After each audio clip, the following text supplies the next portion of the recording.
अर्को क्वेसन हेरौँ है। यो क्वेसनलाई चाहिँ सजिलो तरिकाले गर्न सकिन्छ, एकदम इजी क्वेसन छ। ट्रान्सफर्मेसन इक्वेसनबाट एकदम सजिलो क्वेसन आउँछ, नझुक्केर मजाले गर्नु होला, मजाले तपाईहरुले मार्क्स ल्याउनुहुन्छ है त। फर्स्टमा क्वेसन पढ्ने, क्वेसनले के भनेको छ हेर्नु है त। Transform the equation x² - 3y² + 4x + 6y = 0 by transferring the origin to the point यो के त -2, 1 and the coordinate axis remaining parallel. भनेको के भन्नुहुन्छ भने यसमा चाहिँ अब कुनै एमा टर्निङ रोटेटको कुरो आयो त आएन भनिसकेपछि यसलाई चाहिँ हामीले कस्तो फर्स्ट न्युमेरिकल फर्स्ट एमा चाहिँ हामीले कुन फर्मुला लगाउने भन्नुहुन्छ भने यो फर्स्ट फर्मुला लगाउने। के भनेको छ ओरिजिन मात्र शिफ्ट केले त h र k यसको ठाउँमा चाहिँ दिएको छ हाम्रो h र k को भ्यालु दिएको छ भने यो फर्मुला लगाउने। ठीक छ, यो फर्मुला एकदम याद गर्ने है। अब फर्स्टमा चाहिँ के दिएको छ भन्नुहुन्छ भने यो एउटा xy कोअर्डिनेट दिएको छ रे। हेर्नुस् है क्वेसनले के भनेको छ xy कोअर्डिनेट दिएको छ जसको ओरिजिन 0, 0 हुन्छ। यो ओरिजिन O हो भने यो के भयो भन्नुहुन्छ भने शिफ्ट भयो पोइन्ट। हेर्नुस् है पोइन्ट केले शिफ्ट भयो भन्नुहुन्छ भने यसरी शिफ्ट भयो। यो के भयो h, k अर्थात h भनेको -2, k भनेको 1 ले चाहिँ यसलाई शिफ्ट गर्यो रे के। यसलाई शिफ्ट गरेर के गर्यो भन्नुहुन्छ भने यो x1 भयो, यो y1 भयो। यसरी चाहिँ शिफ्ट भयो, ओरिजिन शिफ्ट भयो भने यस्तो खालको इक्वेसन दिएको इक्वेसन कस्तो बन्ला भनेर चाहिँ क्वेसन सोधेको छ। सिम्पल छ, एकदम सजिलो तरिकाले कुल भएर गर्यो भने मजाले सक्नुहुन्छ। ल सुरु गरौँ। गिवन दिएको इक्वेसन जस्ताको त्यस्तै लेखेँ मैले है, तपाईहरुले नि यही गर्नु होला। ठीक छ, origin is shifted to the point. हेर्नुस् दिएको क्वेसनमा के छ ओरिजिन -2, 1 ले शिफ्ट भएको छ भनेको छ हो। यो ओरिजिन चाहिँ -2, 1 ले शिफ्ट भएको छ भनेर चाहिँ क्वेसनले खुलाएको छ, जसलाई चाहिँ हामीले के गर्छौं h र k ले चाहिँ हामी फर्मुलामा चाहिँ खुलाउँछौं। h र k मान्छौं भने व्हेयरएज h भनेको -2, k भनेको 1। ठीक छ, अब फर द ट्रान्सफर इक्वेसन अब चाहिँ हामीले फर्मुला लगाउने। कुन फर्मुला भनेर अघि हामीले भनिसक्यौं। फर्मुला लगाउँदाखेरि x = x1 + h। ओरिजिन मात्र शिफ्ट भयो भने x1 + h, y = y1 + k।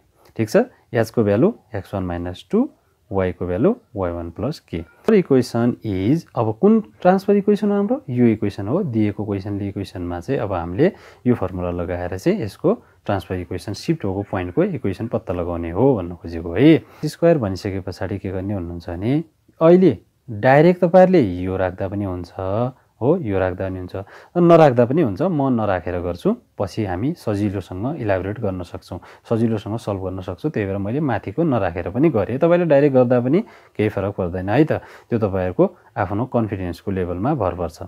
अब फर्स्टमा चाहिँ x² भन्यो। x² भनेको x1 + h का होल स्क्वायर माइनस ठीक छ 3 को 3 इन्टु y² भन्यो। y1 भनेको के छ y² भनेको y + k का होल स्क्वायर प्लस के छ 4 इन्टु x, 4 जस्ता जस्तै x को यो अगाडिको h को भ्यालु राख्ने प्लस 6 इन्टु y, y भनेको यो y1 + k को भ्यालु राख्ने = 0। ठीक छ, यहाँसम्म क्लियर हुनुहुन्छ।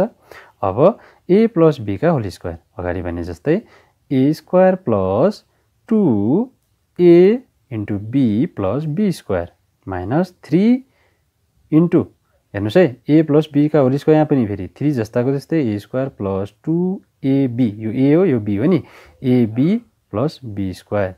अब यहाँ 4 ले यो भित्र ब्राकेट खोलौं। ठीक छ, 4 into x1 plus 4 into h plus 6 into y1 plus 6 into k। अब के गर्ने भन्नुहुन्छ भने जुन जुन ठाउँमा h र k को भ्यालु दिएको छ त्यो ठाउँमा चाहिँ हामीले यही इक्वेसनमा चाहिँ हामी मजाले पुट गर्छौं। ठीक छ, x1² यहाँ दिएको छैन, x1² जस्ताको थियो प्लस 2x1 इन्टु h दिएको छ -2 प्लस h फेरि आयो h² भनेको -2² h को भ्यालु -2 माइनस 3 जस्ताको जस्तै y1² जस्ताको त्यस्तै हो प्लस 2y1 पनि जस्ताको त्यस्तै इन्टु k को भ्यालु 1 दिएको छ 1 प्लस k को भ्यालु 1 का स्क्वायर प्लस 4x1 जस्ताको त्यस्तै plus 4 into h -2 plus y1 जस्ताको त्यस्तै प्लस 6 इन्टु k को भ्यालु 1, 6 इन्टु 1 = 0। x1² जस्ताको त्यस्तै प्लस 2 इन्टु -2 माइनस 4x1 ब्राकेटमा जहिले पनि ब्राकेटमा -2 वा जति भए पनि माइनसको स्क्वायर चाहिँ प्लस हुन्छ। नभए क्याल्कुलेटरमा तपाईहरुले चेक गर्नु होला। -3 को 3 y1 स्क्वायर जस्ताको त्यस्तै प्लस 2y1 जस्ताको त्यस्तै हो। अब यो 1 लेखे पनि भयो, किन लेखिरहनु पर्यो? 2 × 1 भनेको 2 नै हो, त्यही भएर 1 को स्क्वायर पनि 1 हो। ठिक छ, प्लस 4x1 जस्ताको त्यस्तै। ठिक छ, अब यहाँ के हुन्छ भन्नुहुन्छ भने 4 + 4 × -2 -8। यो ब्राकेटको फेरि स्क्वायरमा मात्र प्लस हुन्छ है, पोजिटिभ हुन्छ, यो पनि क्याल्कुलेटरमा गर्नु होला। ठिक छ, प्लस 6y1 + 6 × 1 = 0। यहाँसम्म क्लियर हुनुभयो? अब के गर्ने हुनुहुन्छ भने x को x² - 4x1 + 4। ठिक छ, यो जस्ताको त्यस्तै। अब योले भित्रको हामीले 3 ले चाहिँ भित्रको यो टर्मलाई खोलौँ। 3y1 square minus plus minus into plus -3 × +2 6y1 हो, -3 × 1 -3। ठिक छ, +1 भएको -3 भयो। यहाँसम्म बुझ्नुभयो? 4x1 हो, 4x1 नै छ हो, -8 जस्ताको त्यस्तै 6y1 स्क्वायर + 6 यो पनि जस्ताको त्यस्तै। कुनै छ अरू हेरौँ? x1 स्क्वायर छैन, जस्ताको त्यस्तै। ठिक छ, -4x1। अब x1 मात्र हेरौँ है, -4x1 यहाँ छ, +4x1 प्लस माइनस काट्यो। ठिक छ, y1 स्क्वायरको टर्म हेरौँ, अरू कुनै छ y1 स्क्वायरको टर्म? छैन, y1 मात्र छ, y1 स्क्वायरको छैन भने जस्ताको त्यस्तै लेखेँ।